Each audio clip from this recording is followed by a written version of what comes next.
उन बच्चों उन बेकसूरों का क्या कसूर है जिनको इजराइल ने मारा। अब अगर आज इजराइल के 10, 5, 25, 30, 40 लोग मरते हैं तो वो आतंकवाद कहलाएगा। आज फिलिस्तीन को पूरा पूरा विश्व ने आतंकवादी कहना शुरू क्यों नहीं भावुक क्यों हो रहे हैं? क्यों आपको मौत में भावुक नहीं हुआ? अल्लाहु अकबर अल्लाहु अकबर अशहदु अन ला इलाहा इल्लल्लाह।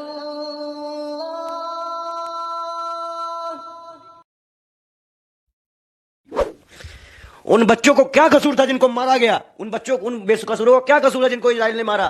अब अगर आज इजराइल के 10, 5, 25, 30, 40 लोग मरते हैं तो वो आतंकवाद कहलाएगा। आज फिलिस्तीन को पूरा पूरा विश्व ने आतंकवादी कहना शुरू क्यों नहीं भावुक क्यों हो रहे हैं? क्यों आपको मौत में भावुक नहीं हुआ? आपको चीखें नहीं सुनाई दी? ये आखिरी जंग है अक्सा की। क्या ये आखिरी जंग है अक्सा की। अब मिट के रहेगा इजरायली, अब मिट के रहेगा। ये क्या कहें आप? ये आखिरी जंग है अक्सा की, अब मिट के रहेगा इजरायली। या तो ये मानेगा या तो ये तबाह और बर्बाद कर दिया जाएगा।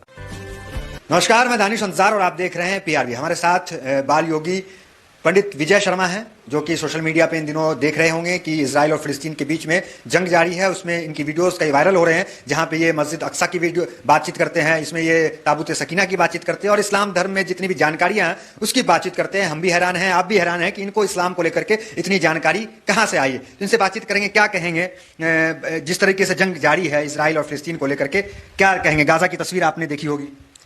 देखिए, होता क्या है कि आज के समय में आप लोगों को हैरानी ही होगी, सही जानकारी तो आपके पास मिलेगी नहीं। और सबसे महत्वपूर्ण बात यह है कि आज मैं फिलिस्तीनियों के लिए दुआ करने जा रहा हूं। दुआ करेंगे? दुआ करेंगे। एक दुआ जो होती है, जो मस्जिदों में हम जाके किए, लोगों से मिले, और दुआ ही मेरे अधिकार में है। मैं गैर मुस्लिम हूं तो नमाज मेरे अधिकार में नहीं है, क्योंकि नमाज में नियत बांधनी। दुआ किससे करेंगे? अल्लाह से करेंगे, अल्लाह से करेंगे। किसकी दुआ करेंगे? फिलिस्तीनियों के लिए दुआ करेंगे, मस्जिद अक्सा के लिए दुआ करेंगे। क्योंकि जब तक काबा नहीं था, आप किस तरह मुंह करके नमाज पढ़ते थे? किबला अव्वल कहा जाता है, बताइए। और अगर उसे कोई तोड़वा कर सोचे हम हल्के सुलेमानी बनवा दें वहां जाकर मस्जिद शहीद करके, तो वो तो हो नहीं पाएगा। ये हल्के सुलेमानी क्या है? यही तो यहूदियों का पाक साथ, यही तो यहूदी बनाना चाहते हैं। हल्के सुलेमानी वो चीज है जहां पहली बात ताबूत सकीना को रखने के लिए पक्का कबीलों को पक्का, ये लोग कबीलों में रहने वाले लोग हैं, इनके बाद पक्का मकान नहीं था। आज यहाँ कल वहां परसों वहां, इनका जो पक्का जो मकान बना उसका नाम हल्के सुलेमानी है। जो दीवार में जाके रो रहे हैं वो उसको क्या कहते हैं, पूछिए इनसे। अब ये हमारे यहाँ के मौलानाओं की कमी है कि हमारे यहाँ के मुसलमानों को इतनी चीजें पता नहीं। अब दूसरी महत्वपूर्ण बात है, आश्चर्य की बात मत हुई है। आश्चर्य ये है कि आप हिंदू धर्म से आते हैं, सनातन धर्म के, इतने जानकार, और आप क्यों भावुक हैं? आप गाजा पट्टी में जो बम गिराए गए, हमास का लड़ाई आपकी थी। आपने 1947 से लेकर अब तक उनकी जमीनों में कब्जा किया। जमीनों में कब्जा करने के बावजूद आप धीरे धीरे घुसते उनको मारना। यूएनओ की रिपोर्ट है कि 2.5 लाख से 3 लाख फिलिस्तीनी आपने 10 सालों में मार दिए। लोग कह रहे कमेंट में, आपको दर्द क्यों है? दर्द तो हर इंसान को होता है। अब पत्थर तक तो कोई इंसान है नहीं। अब यहाँ के मुसलमानों को नहीं होता होगा, और लोगों को नहीं होता होगा, हमें तो होता है। हमें तो मुसलमानों को कह रहे हैं, मुसलमान को दर्द नहीं होगा? हमें नहीं, बिल्कुल नहीं हो रहा है। हमें लग तो रहा है ऐसा कि नहीं हो रहा है। अगर आप फिलिस्तीन की मुसलमानों की तुलना इंडिया के मुसलमानों से कर दीजिए तो आप कहीं भी नहीं रह पाएंगे। तो क्या फर्क है दोनों मुसलमानों में? क्यों नहीं फर्क है? क्या बात करते हो आप? उनके यहाँ का देख लीजिए, अल्लाह को मानते हैं, दोनों अल्लाह को मानते हैं। लेकिन एक मुसलमान को देख लीजिए कि अपने हक के लिए आज तक लड़ता चला आया मस्जिद अक्सा के लिए, और एक मुसलमान नमाज पढ़ना तक भूल गया है। क्या बात करते हो आप? अच्छा, इंडिया के मुसलमान नमाज पढ़ा? अरे जुमा ना हो जाना निकलना छोड़ दे, वो ना नहीं निकलेंगे वो। और इसीलिए उनके ऊपर अल्लाह का कहर नाजिल है, अजाब कहर नाजिल है। जालिम बादशाह बैठा है, वो अपने इस्लाम से दूर है। अच्छा, मुसलमान जो भारत का वो इस्लाम से दूर है, ये नहीं? अच्छा, पठान में रुपया उड़ाने का पैसा है, फिलिस्तीन देने का पैसा नहीं है क्या इंडिया के मुसलमानों के पास? दे फिलिस्तीन में जाके पैसा। तो फिलिस्तीन के मुसलमानों में क्या अच्छाई दिखे आप? अच्छाई क्या? अच्छाई नहीं है। वहां के बच्चे भी शेर हैं, लड़ जाते हैं अपनी जमीन के लिए। यहाँ के चलो छोड़ो, देखते हैं क्या ही हो सकता है, बस 4 बयान आएंगे, बात खत्म हो जाएगी। साफ सीधी बात है। तो फिलिस्तीन यही कर रहा है। आप बताइए, हमास आज अमेरिका ने माना ना कि गाजा पट्टी घुसना ही इजरायली की सबसे बड़ी गलती है। तो अमेरिका ऐसा क्यों कहा? क्यों? पहले तो समर्थन कर रहा था ना। क्यों नहीं कहेगा? जान नहीं रहा है कि ईरान भी आ चुका है, लेबनान भी आ चुका है, सीरिया भी आ चुका है, और भी कंट्री आ जाएंगी। व्यापार नहीं चल रहा है अमेरिका सा, खाली एक इजराइल है जो पूरा व्यापार चला रहा है। आप अगर विदेश नीति के हिसाब से देखें, एक विदेश नीति के हिसाब से, तो क्या नरेंद्र मोदी से इतना पूछ लीजिए, क्या जो गल्फ कंट्री में हमारे लोग काम कर रहे हैं उतना पूरा रेवेन्यू जनरेट करके लोग ले आते हैं, उतना क्या इजराइल देता है हमको? लेकिन पैंगस दे देता है, आपकी जासूसी करवा देता है, इसलिए गाजा की तस्वीर बहुत भावुक करने वाली है। देश और विदेश में भी इस तस्वीर को लेकर के चर्चा चल रही है कि वार क्राइम का उल्लंघन है। तो इसके लिए आप क्या बताइए, यूक्रेन रसिया का युद्ध हुआ, किसी ने किसी का पानी रोका? नहीं। किसी ने किसी का पानी रोका? किसी किसी की बिजली गायब की? किसी ने किसी के बाधक बनाया? ये कौन किया? ये इजराइल ने किया। ये सब कुछ पूरी दुनिया देखी है। वो सब ठीक है, लेकिन ये आप इस पे क्या बैठे हुए हैं? ये मक्का की फोटो है और ये जो है इस तरीके से क्या मैसेज क्या देना चाह रहे हैं आप? ये इस पे बैठे हुए हैं। देखिए, एक चीज मैं आपको बता दूं, ये तो जानेमाज कहा जाता है। मैं क्या कर रहा हूं, एक चीज पता है, ये जानेमाज। मैं एक चीज आपको बता दूं, हम संत हैं, फकीर है, हमारा कोई धर्म जाति से कोई बेसिकली मतलब नहीं होता। और संतों का मतलब सिर्फ शांति का होता है, शांति भाव का। उनको सब लोग एक जैसे दिखते हैं। अगर आज मैं अपने ईश्वर को सब में देखता हूं तो ही मैं संत हूं। अगर आप मुसलमान हो और आपके अंदर आपको आतंकवादी देखते हैं तो मैं कोई संत नहीं हूं, मैं कोई कुछ नहीं हूं। या मैं हिंदू हूं, आप मुझे बुरी नजर देखें कि सारे हिंदू एक जैसे हैं, जैसे हैं, तो आप भी सही नहीं है। और आज सबसे महत्वपूर्ण बात यह है, अच्छा, आज दुआ करने वाले इसलिए बैठे हुए हैं क्या इस पे? दुआ की बात क्या, मैं फिलिस्तीन की सच्चाई बताने के लिए यहां बैठा हूं कि फिलिस्तीन आज जंग क्यों कर रहा है। क्यों कर रहा है बताइए। अगर आप फिलिस्तीन की जंग को देखना चाहें तो पिछले रमजान में ऐसे ही एक जनमाज बिसा था। एक औरत नमाज पढ़ रही थी, वो इस पोजीशन पे आई थी, ऐसे आई नमाज पढ़ने के लिए, ऐसे जोरदार लात मारा गया। वहां से नमाज पढ़ते हुए जोरदार लात मारा गया। वो औरत 3 बार फिलाक मार गई। अच्छा, ये मस्जिद अक्सा में, ये मस्जिद अक्सा का काम इजराइल की आर्मी ने किया। दूसरी महत्वपूर्ण बात, एक आदमी ऐसे नियत बांध दिया। मैं रमजान का बता रहा हूं, यहां देखिए, इंडिया में भी ऐसा नहीं होता है। इंडिया में भी किसी की हिम्मत नहीं है, कोई मुसलमान अगर नमाज पढ़ रहा है तो आप उसको पीट दो। जैसे ही वो आदमी ऐसे नियत बांधा और नमाज के लिए ऐसे ही सर झुका था, उसके सर पे गोली लगी है उस मस्जिद के अंदर। अब इसका गुनाह कौन है? क्या मस्जिद में खून खराबा जायज था? तो उसी मस्जिद की लड़ाई है क्या? इज्जत नहीं है, इस नमाज की भी इज्जत नहीं है, उस नमाज की भी इज्जत नहीं है, या वो सिर्फ नबी की उम्मती है इसलिए दिक्कत थी? सवाल ये है, बस कंट्रोवर्सी ये है मेरा। ये हमारे अंधभक्तों को समझ में नहीं आएगा, किसी को समझ में नहीं आएगा, भी समझ में नहीं आया। कंट्रोवर्सी सिर्फ ये है कि इजराइलियों का मानना है कि जो लास्ट पैगंबर अल्लाह ने कहा, अल्लाह ने साहब कह दिया, मैं लास्ट पैगंबर कौन है? मोहम्मद साहब। इसके अलावा मैं किसी को नहीं जानता। आप मानते हैं लास्ट? बिल्कुल, मोहम्मद साहब को आप मानते हैं? अच्छा, ये बताओ, राम ने कह दिया, अगर हिंदू समाज में राम ने कह दिया कि ये सच है तो कौन नहीं मानेगा? कौन हिंदू नहीं मानेगा? या शिव ने कोई चीज कही है, कौन नहीं मानेगा? आज जो और कन्याओं की पूजा करते हो, रामनवमी में राम जी का यात्रा निकालते हो, राम के आदर्शों को दुनिया को, अभी रामलीला चल रही है पूरे देश में, राम को आदर्श दिखा रहे हो ना, तो राम की कही बातों को हम मान रहे हैं ना, तभी तो हम हिंदू हुएंगे ना। और हम अगर इस्लाम की बातों को नहीं मानेंगे, सनातन की बातों को नहीं मानेंगे, काहे के हिंदू, काहे के मुसलमान? मतलब नबी को आप मानते हैं, राम को मानते हैं? मैं क्या कह रहा हूं, संतों का कोई धर्म नहीं होता। क्या धर्म था रहीम का? क्या रहीम ने तो श्री कृष्ण के दोहे गाए हैं।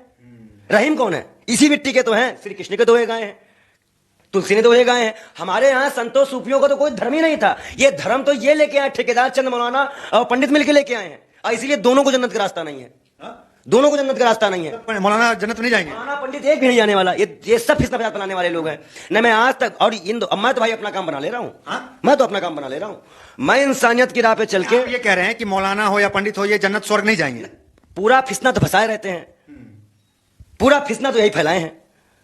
आप सोचिए, अगर आप कैसे जवाब करें, हम अपना क्या बना रहे हैं? हम तो अपना हिसाब बना ले रहे हैं इंसानियत की राह पे। जो लिखा है, चाहे कुरान में जो लिखा हो या तो कोई गीता में लिखा हो, और सब में एक बातें लिखी हैं। आपने कुरान पढ़ा है? कुरान पढ़ा है, गीता पढ़ा, बाइबिल पढ़ी, तभी तो हम यहूदियों को इसी तरह से देखते हैं। और मैं एक बात आपके मंच यहीं से बैठ के कहना चाहूंगा, जब ईसा और मूसा की कौमें एक हो सकती हैं तो नबी की उम्मत क्यों चुप बैठी है? सवाल है मेरा, जवाब दीजिएगा, पूछ लीजिएगा अपने दर्शकों से। ये गहन चिंतन आपने इस्लाम पे किया है मेरे हिसाब से। भाई, जब देख रहे हैं कि वार हो रहा है, अभी मणिपुर के जब आप घटना पूछेंगे तो हम आपको बताया राम सीता का पूरा चरित्र, हम आपको बताएंगे कृष्ण का चरित्र, हम आपको बताएंगे बसवत्थामा, हमको सारे धर्म का नॉलेज है। जैसा आश्चर्य आपको इस्लाम को देख के हुआ ना कि इस्लाम कितनी नॉलेज है, जब कभी डिबेट पड़ेगी किसी बाबा से तो ऐसे आश्चर्यचकित हो जाओगे कि ये बाबा को इतना नहीं पता जितना आज से 8000 पहले मैं संतों को पता था। और क्या जानते हैं आप इस्लाम के बारे में या नबी के बारे में? देखिए, मैं आपको एक बात बता दूं, इस्लाम के 28वें पारे में, कुरान के 28वें पारे में लिखा है कि जो गैर मुस्लिम हो, ईसाई हो, यहूदी हो, हिंदू हो, उससे मुसलमान प्रेम करे अगर वो आपसे अच्छा व्यवहार करे।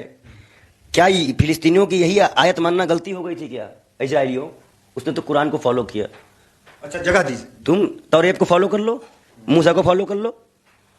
तुम्हारे नबी तो अल्लाह से रूबरू हुए थे, तो इनके भी नबी पर्दे में जाके 5 वक्त। मैं सही सवाल करता हूं, यहूदी क्या टाइम की नमाज पढ़ते हैं? 5 टाइम?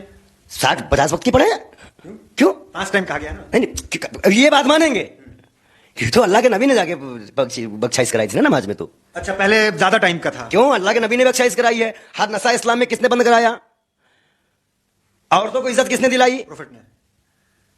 हम मूसा के कामों को दरकिरार नहीं कर रहे हैं, हम किसी नबी को काम को दरकिरार नहीं कर रहे हैं, लेकिन अल्लाह ने महबूब किसे कहा? अल्लाह ने प्यारा महबूब किसे कहा? नबी प्यारा नबी किसे कहा? जब अल्लाह ने ही मान लिया, किसे कहा? बताइए, आप खुद बताइए ना, मैं आपसे पूछ रहा हूं, किसे कहा? मोहम्मद साहब को। बस।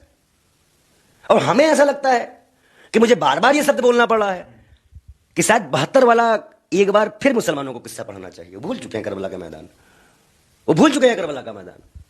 मैं जंग के लिए आह्वान नहीं कर रहा हूं, लेकिन आज जो हो रहा है इस देश में, अगर उन जैसे 2 कौड़ी के नामुराद जो मणिपुर नहीं जा सकते हैं, वो हिंदू लड़ने जा रहे हैं इजराइल, तो हम भी ये कहते हैं कि पहले मणिपुर भेजो हमको, और उसके बाद हमें फिलिस्तीन भेजो, हम फिलिस्तीन की तरफ लड़ाई लड़ेंगे। फिलिस्तीन जाएंगे आप? बिल्कुल लड़ेंगे। अगर ऐसा ऑप्शन आ गया कि ऐसे गद्दारों को आप वहां भेजने की बात कर रहे हैं, तो हम भी भारत सरकार को अल्टीमेटम देते हैं, पहले हमको मणिपुर भेजो, उसके बाद हमें फिलिस्तीन भेजो।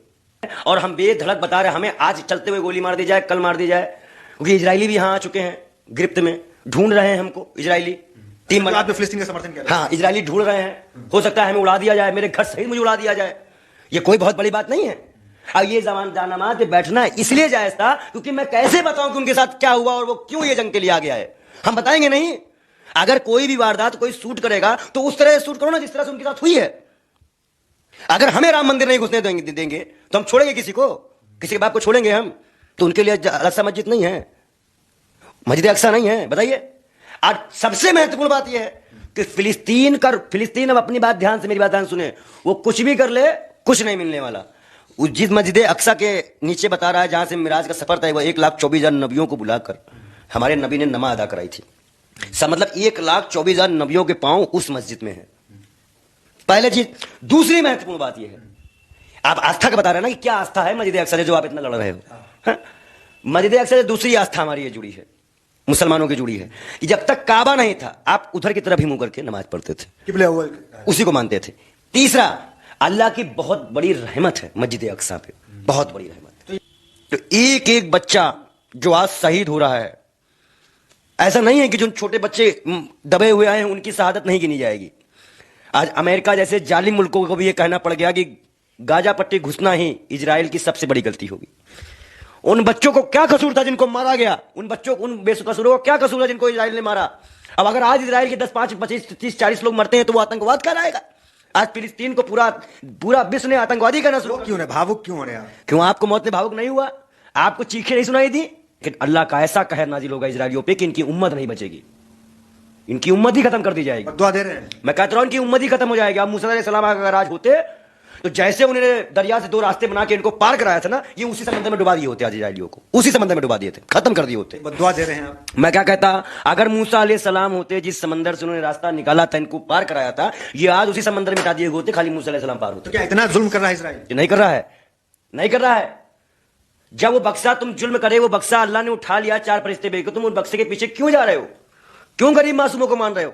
क्या अल्लाह दुआ से कोई चीज देता है? अगर भगवान की प्रार्थना करेंगे, पूजा करेंगे, उससे हमें कोई चीज मिलेगी, या हम आपकी हत्या करेंगे उससे कोई चीज मिलेगी? बताइए, बताइए। महाभारत का युद्ध आपने देखा था, कौन 5 ही पांडव बचे थे? हम अपने यहां के देख लीजिए। तो हम तो हर धर्म का ज्ञान रखते हैं, लेकिन ये आखिरी जंग है अक्सा की। क्या? ये आखिरी जंग है अक्सा की। अब मिट के रहेगा इजरायली, अब मिट के रहेगा। ये क्या कहें आप? ये आखिरी जंग है अक्सा की, अब मिट के रहेगा इजरायली। या तो ये मानेगा या तो ये तबाह और बर्बाद कर दिया जाएगा। तो ये अक्सा के लिए इतना ये हो रहा है? क्यों? अक्सा के लिए ये अमेरिका को भी नहीं पता है। अमेरिका भी सुन ले, अगर वो बक्सा सच में इनके हाथ लग गया तो कोई भी इसमें नहीं, उसी वही ये लोग हुकूमत करेंगे। कौन से बक्से की बात कर रहे हैं? ताबूते सकीना की, जो शमशाद की लकड़ी का बना हुआ है, जिसमें जुतिया है और हमारे मूसा अलैहिस्सलाम का जो छड़ी थी वो है, अंगूठी है नबी की, कई नबियों की उसमें पाक चाप चीजें रखी हैं। वो आदम अलैहिस्सलाम को नाजिल हुआ था, पहुंचते पहुंचते मूसा अलैहिस्सलाम तक नाजिल गया। किसके पास है वो ताबूत सकीना? वो इस वक्त फिलिस्तीनियों के पास लास्ट पैगंबर याकूब अलैहिस्सलाम के पास देखा गया था। उसके बाद इन्होंने जो जंग में ले जाते थे, इनके अंदर का डर खत्म हो जाया करता था। वो बक्सा ऐसा था कि वो जैसे ही बक्सा खोलते थे तो उससे इनका डर ही खत्म हो जाए। इन्होंने कई जंगे उस बक्से को लगे जीती। फिर लेकिन जब ये उस बक्से को रखने के काबिल नहीं रहे, ये जंग करने लगे, लूटपाट, इनका जब कब्जा हो गया या ऐसी कोई अल्लाह की नाफरमानी की, तो अल्लाह ने उस बक्से को उठा लिया, अपने पास बुला लिया। उसकी बड़ी बेहदी की लड़ाई। और उसकी बड़ी बेहदी भी की है यहूदियों से छीन कर। कोई शासक था, मैं बताऊंगा, उसने बड़ी बेहदी की थी इसकी आपके ताबूत सकीना की। बहुत उसको अच्छे ऐसे जगह फेंक दिया, फिर वो वहां पड़ा रहा, फिर वहां से उठाया गया। ताबूत सकीना अक्सा इसके लिए है, इसके लिए है, ये मस्जिद शहीद करना चाहते हैं।